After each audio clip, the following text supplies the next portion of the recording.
श्री गुरुभ्यो नमः। नमस्कार मित्रों, मैं जानकी शरण आचार्य आप सभी का स्वागत करता हूं मेरे इस स्वाध्याय क्रम में। इस स्वाध्याय क्रम का हम अध्ययन कर रहे हैं मेरे इस YouTube चैनल के माध्यम से, जिसका नाम है आचार्य एकेडमी। स्वाध्याय के इस क्रम का यह हमारा 13वां भाग है। गत भाग में हमने सूक्ष्म शरीर की समष्टि और सूक्ष्म शरीर की व्यष्टि और समष्टि और व्यष्टि से उपहित चैतन्य, सूत्रात्मा और तेजस, इनका हमने वर्णन पढ़ा था। स्वाध्याय के इस 13वें भाग में आज हम अध्ययन करेंगे वेदांत दर्शन की एक बहुत ही प्रसिद्ध और बहुत ही महत्वपूर्ण प्रक्रिया है, जिस प्रक्रिया का नाम है पंचीकरण प्रक्रिया। तो इस पंचीकरण की प्रक्रिया का हम इस भाग में अध्ययन करेंगे। तो चलिए शुरू करते हैं आज का हमारा यह स्वाध्याय।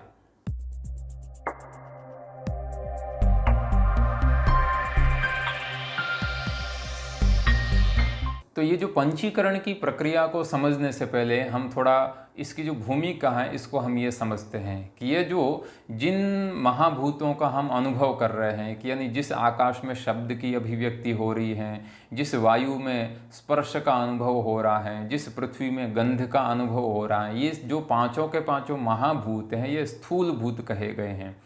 इन पांचों स्थूल भूतों की उत्पत्ति अपंचीकृत सूक्ष्म भूतों से होती है, यह हम पहले अध्ययन कर चुके हैं।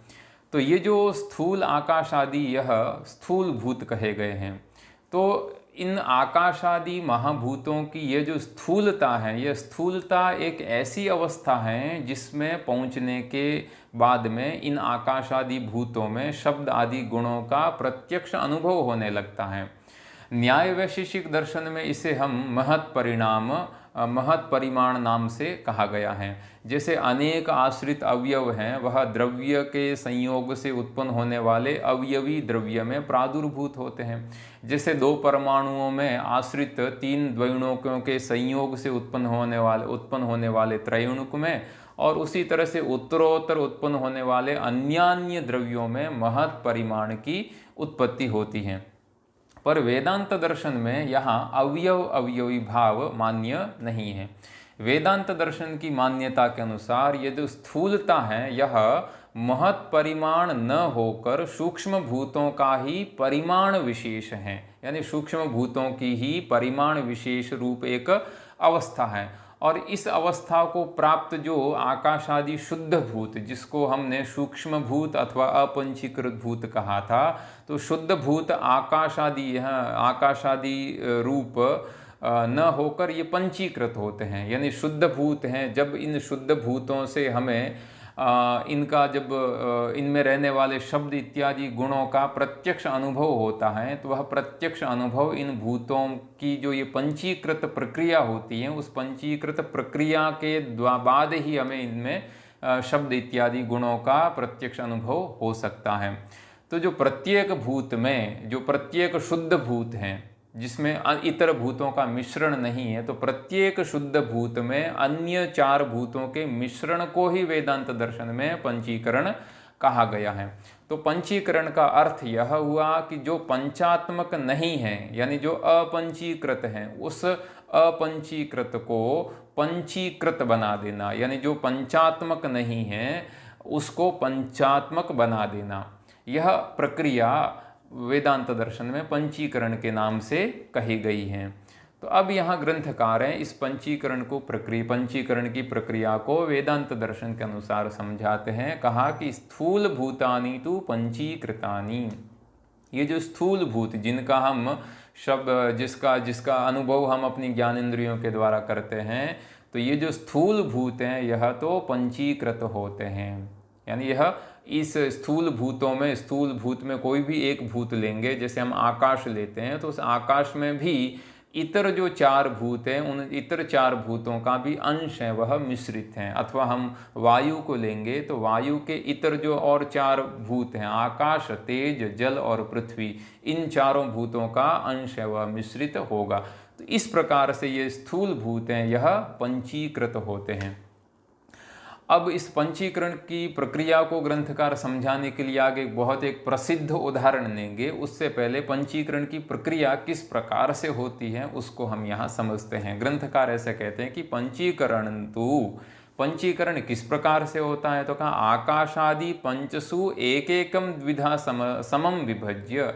आकाशादिषु है ना, आकाशादि जितने भी 5 भूत हैं, आकाश, वायु, तेज, जल और पृथ्वी, ये जो अपंचीकृत भूत हैं, जिनको हम शुद्ध भूत अथवा अपंचीकृत भूत अथवा सूक्ष्म भूत इन अलग अलग नामों से भी हम व्यवहार करते हैं। तो ये जो आकाशादि पंचसु भूतेषु एकैकम, प्रत्येक भूत को द्विधा समम विभज्य, प्रत्येक भूत को समान भाग से 2 भाग में बांट देते हैं पहले। तो आप जैसे चित्र में देख रहे हैं कि ये जो एक, हम ऐसी कल्पना कर सकते हैं कि जो एक आकाश का जो एक भाग है, उस एक भाग को हम ऐसे क्षितिजाकार अथवा ऊर्ध्वाकार कैसे भी समान भाग से उसके 2 भाग कर दिए, समान रूप से उसके 2 भाग हो गए। और फिर कहा तेषु दशसु भागेषु, फिर तेषु दशसु भागेषु, तो इस प्रकार से 2 भाग, प्रत्येक भूत के हमने 2-2 भाग कर दिए हैं। तो 5 भूत हैं अपंचीकृत, प्रत्येक भूत के 2-2 भाग कर दिए, तो कितने भाग हो गए? 10 भाग हो गए। तो तेषु दशसु भागेषु, इन 10 भागों में प्राथमिकान पंच भागान, प्राथमिक जो पहले वाले जो 5 भाग हैं, अब पहले वाले 5 भाग आप ऐसी कल्पना कर लीजिए कि 5 सूक्ष्म भूत हैं, उनके हमने 2-2 भाग कर दिए, प्रत्येक भूत के 2-2 भाग कर दिए, तो 10 भाग हो गए। तो ऊपर वाला जो 5 भाग है, उन ऊपर वाले 5 भागों में प्रत्येकम चतुर्धा समम विभज्य, प्रत्येक भाग को फिर से हम समान रूप से 4 भाग में विभक्त करते हैं। तो प्रत्येक भूत के प्रथम जो अर्धांश है, उस प्रथम अर्धांश को समान रूप से 4 भागों में विभक्त करेंगे। और फिर कहा कि उन समान रूप से विभक्त 4 भागों में तेषाम चतुर्णाम भागानाम, वो जो चारों भाग है, उन चारों भागों में स्व द्वितीय अर्धभाग त्यागे न, अपना अपना जो द्वितीय जो अर्धभाग है, उस अर्धभाग को छोड़कर भागांतरेषु योजनम पंचीकरणम, इतर भागों का योजन करना ही पंचीकरण कहलाता है। एक हम उदाहरण भी ले लेते हैं। सबसे पहले जैसे आप चित्र में देख रहे हैं, आकाश को ले लिया, तो आकाश को सबसे पहले 2 भागों में बांट लिया। एक हम बुद्धि के द्वारा, मन के द्वारा ऐसी कल्पना कर सकते हैं कि इस प्रकार से पंचीकरण की प्रक्रिया होती है।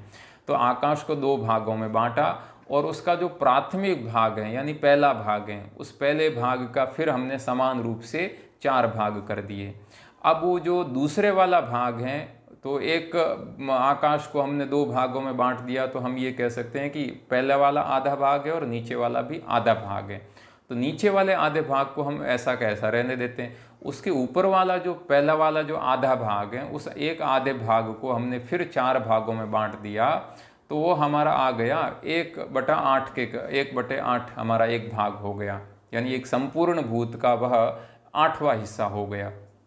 तो ऊपर का जो अर्धांश था, उसको हमने 4 भागों में बांटा। और अब ये जो 4 भाग आए ऊपर वाले अर्धांश के, इन ऊपर वाले अर्धांश के 4 भागों में इतर 4 भूतों का यहाँ मिश्रण करना है। क्योंकि आकाश का भाग तो पहले से विद्यमान है दूसरे अर्धांश में, तो ऊपर जो 4 भाग हुए हैं उसमें अपने भाग को छोड़कर, यानी आकाश का भाग था तो आकाश को छोड़कर बाकी जो 4 भूत हैं, उन बाकी 4 भूतों का यहाँ योजन करना ही पंचीकरण कहलाता है। तो आकाश का जो संपूर्ण, अभी ये जो अपंचीकृत भूत से, अपंचीकृत आकाश से जब इस आकाश का पंचीकरण हो जाता है, तब इस आकाश में आधा भाग तो आकाश का रहेगा और बाकी जो आधे भाग में 4 भूत रहेंगे। वायु भी रहेगा, तेज भी रहेगा, जल भी रहेगा और पृथ्वी भी रहेगी। तो इस प्रकार से आकाश का यह जो भाग है, यह आकाश के भाग में कुल 5 भूत हो गए। आधा हिस्सा आकाश का और बाकी आधे हिस्से में, आधे भाग में इतर 4 भूतों का मिश्रण है। इस प्रकार की यह प्रक्रिया प्रत्येक भूत में होती है। इसी को ही वेदांत दर्शन में पंचीकरण नाम से कहा गया है।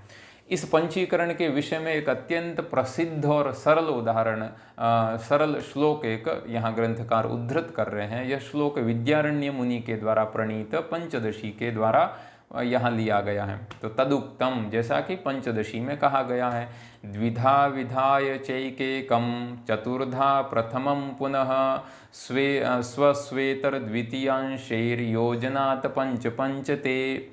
द्विधा विधाय चेकेकम, प्रत्येक भूत को द्विधा विधाय, दो भागों में पहले बांट देते हैं, और चतुर्धा प्रथमम पुनः, और जो प्रत्येक भूत का जो पहला भाग है उसको फिर से समान रूप से चार भागों में बांट दिया, और स्वस्वेतर द्वितीयांशेर, और उन विभक्त प्रत्येक भूत के जो प्रथम भाग का हमने चार अलग अलग समान भाग में विभाजन किया था, उन भागों में स्वस्वेतर, अपने से इतर जो भूत हैं उन भूतों का योजनात्, उन भूतों के अंश का योजन करने से, वहाँ मिलाने से पंच पंचते, प्रत्येक भूत है वो पंचात्मक हो जाता है।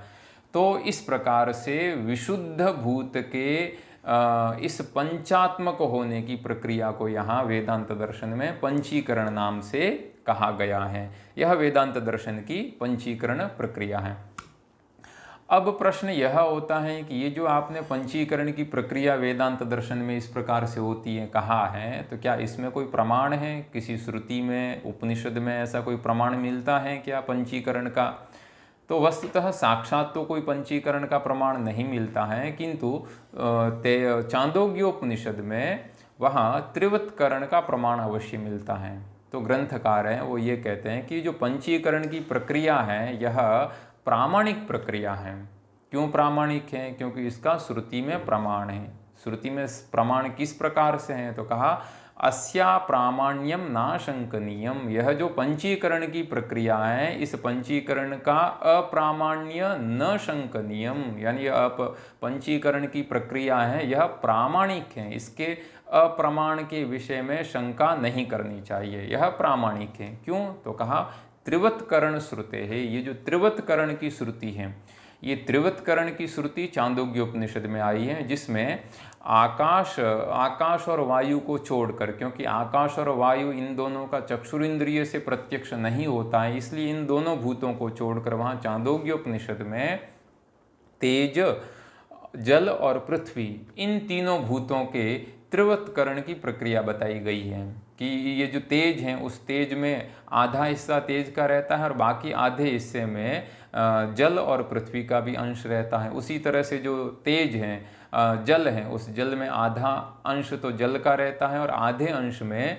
तेज और पृथ्वी इन दोनों का अंश रहता है। और पृथ्वी का भी जो आधा अंश है उसमें पृथ्वी का स्वयं का अंश है और पृथ्वी के आधा जो अंश है उस आधे भाग में जल और तेज ये दोनों अंश रहते हैं। तो इस प्रकार से त्रिवत्करण की प्रक्रिया चांदोग्योपनिषद में कही गई है और ग्रंथकार कहते हैं कि ये जो त्रिवत्करण यानी त्रिवत्करण की प्रक्रिया बताने वाली श्रुति है, यह श्रुति पंचीकरणस्यापि उपलक्षणत्वात्, यह श्रुति पंचीकरण प्रक्रिया का भी उपलक्षण है। अर्थात त्रिवत्करण जिस प्रकार से होता है उसी प्रकार से पंचीकरण भी होता है।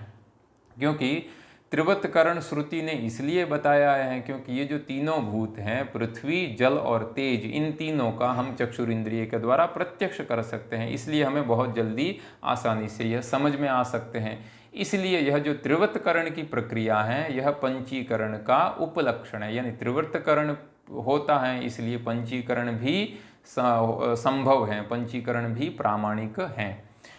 अब प्रश्न हमारा ये होता है कि जब एक भूत में, जैसे आकाश है, आकाश में आधा भाग तो आकाश का है और बाकी आधे भाग में चारों भूत हैं, यानी आकाश में पांचों के पांचों भूत हैं, जो तेज में भी पांचों के पांचों भूत हैं, वायु में, जल में और पृथ्वी में भी पांचों भूत हैं। तो प्रत्येक भूत में पांचों भूत रहते हैं, तो उस फिर हम पृथ्वी को पृथ्वी क्यों कहते हैं, आकाश को आकाश कैसे कहेंगे, वायु को वायु कैसे कहेंगे? तो कहा कि पंचानाम पंचात्मकत्वे समानेपि, पांचों भूतों में पांचों के पांचों भूत रहते हैं, प्रत्येक भूत में पांचों भूत रहते हैं, फिर भी तेषु वैशिष्यास्तु तद्वादस्तद्वादः इति न्यायेन, एक ग्रंथकार ने न्याय बताया। ये न्याय क्या है? तो ये न्याय है ब्रह्मसूत्रों का, एक ब्रह्मसूत्रों में पढ़ा गया एक सूत्र। इस सूत्र का अर्थ है वैशिष्यास्तु तद्वादस तद्वादः। वैशिष्यात अर्थात पंचीकरण की प्रक्रिया के बाद में प्रत्येक भूत में ये पांचों भूत रहते हैं, किंतु जिस भूत में जिस अंश की विशेषता होती है, यानी जो जैसे आकाश है तो आकाश में आकाश अंश है वह विशेष रूप से विद्यमान है। यद्यपि उसमें वायु, तेज, जल और पृथ्वी भी हैं, उसी तरह से पृथ्वी है, उसमें पृथ्वी का जो अंश है वह विशेष रूप से यानी अधिक रूप में विद्यमान है। और पृथ्वी से अतिरिक्त जो आकाश, वायु, तेज और जल, ये जो चार भूत हैं यह भी उसमें विद्यमान है, किंतु विशेष रूप से किस भूत का भाग विद्यमान है? पृथ्वी का भाग विद्यमान है। इसलिए वैशिष्यास्तु विशेष भाग विद्यमान होने के कारण जिस भूत में जिस भाग का या तो जिस भूत में जिसका विशेष भाग है उस भूत को हम उसी के नाम से जानते हैं। तो आकाश में आकाश भाग का अधिक होने के कारण उसको आकाश कहेंगे, वायु में वायु का भाग अधिक होगा तो उसको वायु के नाम से कहेंगे। तो इति न्यायेन आकाशादि व्यपदेशः, इस न्याय से ये जो पांचों भूतों को हम आकाश, वायु, तेज, जल और पृथ्वी इस प्रकार से व्यपदेशः संभवति, इस प्रकार से इनका कथन संभव होता है। अब ये जो इतना कहने के बाद में ग्रंथकार यह कहता है कि ये जो सूक्ष्म भूत में यद्यपि आकाश शब्द तन्मात्र है, उसमें शब्द गुण है, किंतु उस शब्द गुण का हम प्रत्यक्ष अनुभव नहीं कर सकते क्योंकि वह सूक्ष्म होता है। और जिस शब्द का हम अनुभव करते हैं, कर्णेंद्रिय के द्वारा ज्ञान प्राप्त करते हैं, वह शब्द होता है स्थूल। तो इसलिए कहा कि यह जब पंचीकरण की प्रक्रिया हो जाती है उसके बाद में ये जो स्थूल भूत है, पंचीकृत स्थूल भूत है, इनमें हमें शब्दादि गुणों की उत्पत्ति अथवा शब्दादि गुणों का अनुभव होता है, यह ग्रंथकार का। और किस गुण में किस भूत में किस गुण का अनुभव होगा यह भी ग्रंथकार यहाँ बताते हैं। कहा कि तदानीम आकाशे शब्दोभिव्यज्यते, तदानीम यानी पंचीकरण होने के बाद ही जो आकाश है, स्थूल आकाश है, उसमें शब्द है वह अभिव्यक्त होता है, क्योंकि जो शब्द है वह आकाश का गुण है। तो आकाश है उसमें एक ही गुण अभिव्यक्त होता है, वह है शब्द। और उस आकाश से उत्पन्न होने वाला जो वायु है ना, तो वह जो पंचीकृत वायु है, उस पंचीकृत वायु में दो गुण हमें अभिव्यक्त होंगे। वायु शब्द स्पर्शो, वायु में शब्द और स्पर्श ये दोनों गुण अनुभूत होंगे, क्योंकि वायु है वह स्पर्श तन्मात्रा से उत्पन्न हुआ है, इसलिए उस वायु में स्पर्श का गुण तो उपलब्ध होता ही है, यानी वायु में जो स्पर्श है वह उसका स्वाभाविक गुण है। और वह वायु है वह आकाश से उत्पन्न हुआ है, तो अपने कारण का गुण भी इस कार्य वायु में आएगा, इसलिए वायु में दो गुण हुए, शब्द और स्पर्श।